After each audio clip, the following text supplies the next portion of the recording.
Halo, assalamualaikum warahmatullahi wabarakatuh, teman-teman semua, apa kabarnya? Selamat berjumpa kembali bersama saya di kanal Suara Kaki Lima.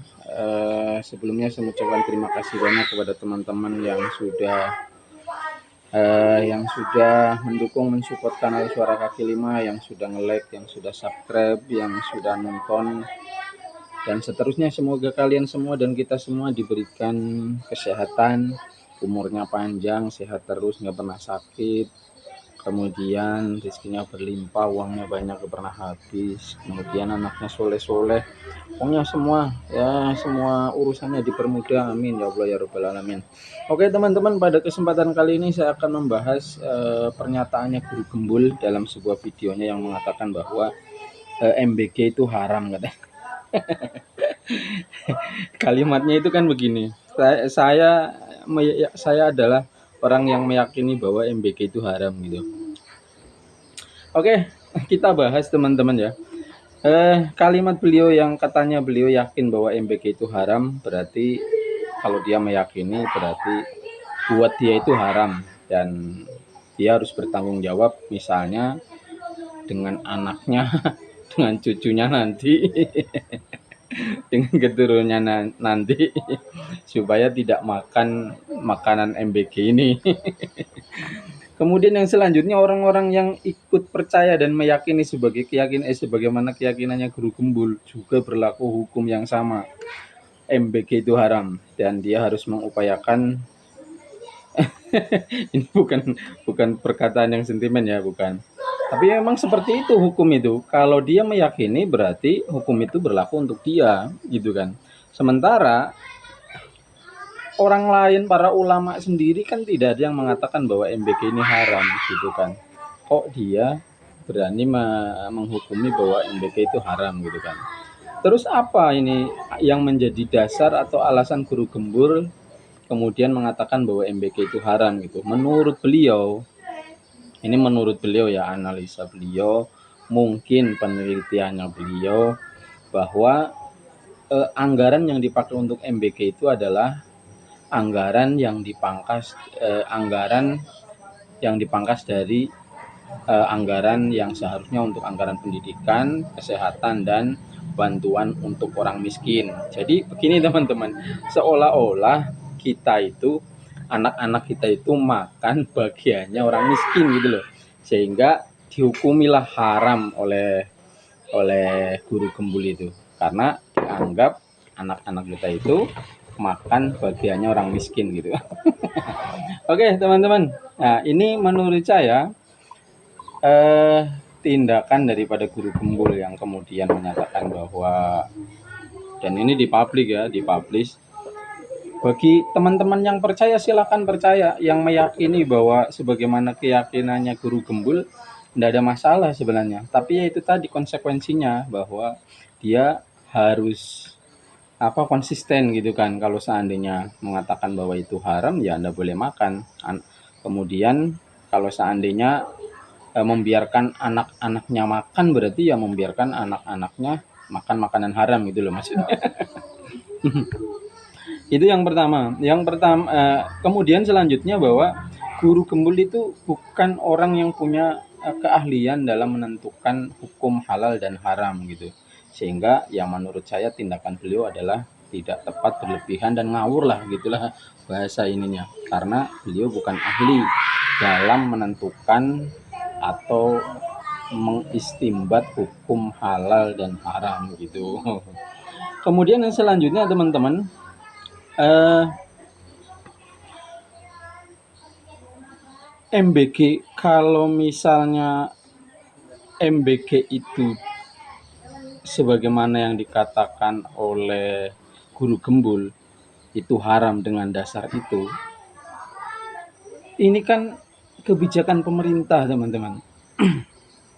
Kebijakan pemerintah sebagai bentuk perhatian pemerintah, sebagai bentuk tanggung jawab pemerintah atas terpenuhinya gizi anak-anak Indonesia, itu loh maksudnya.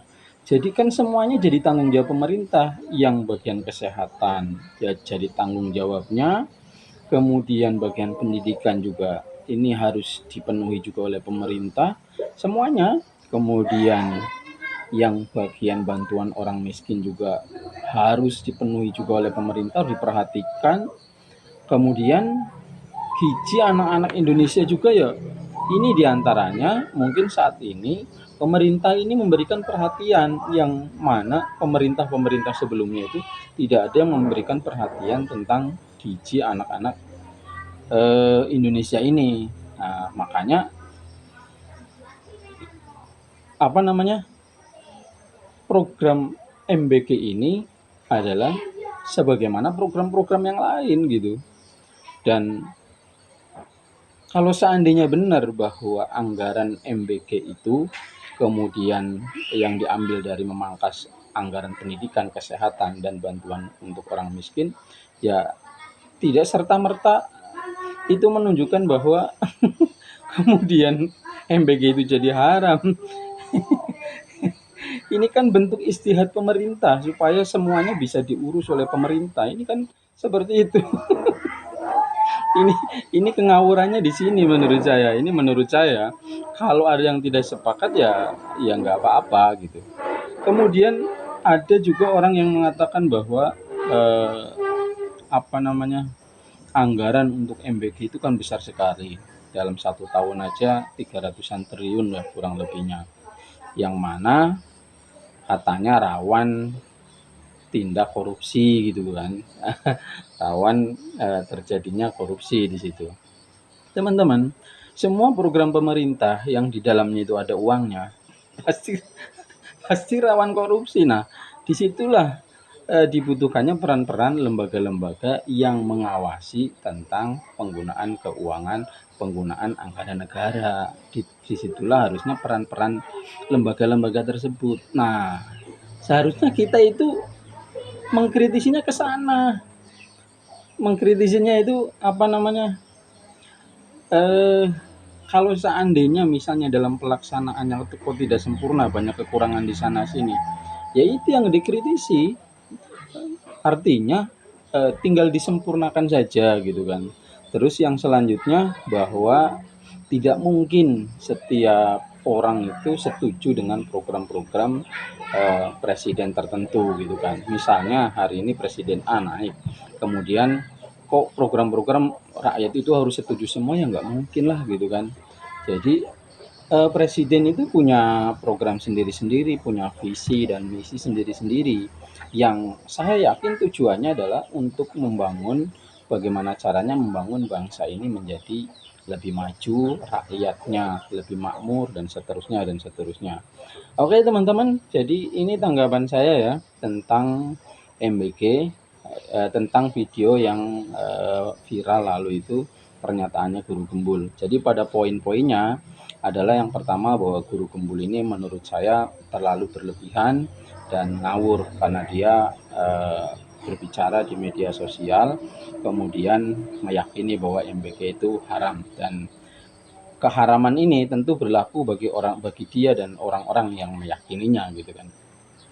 Kemudian yang selanjutnya bahwa MBG adalah bagian dari program pemerintah dan istihad pemerintah dalam rangka apa namanya, memenuhi tanggung jawab atas terpenuhinya gizi anak-anak Indonesia, itu loh maksudnya. Kalau seandainya misalnya dinilai kurang tepat, ya ini kan istihad pemerintah karena semua bidang itu harus dipenuhi oleh pemerintah, harus diakomodir oleh pemerintah, bidang kesehatan, bidang pendidikan, bantuan orang-orang miskin, ekonomi, infrastruktur, dan seterusnya gitu kan. Maka pada tahun ini, periode ini, pemerintah ini memberikan perhatiannya untuk pemenuhan gizi anak-anak Indonesia.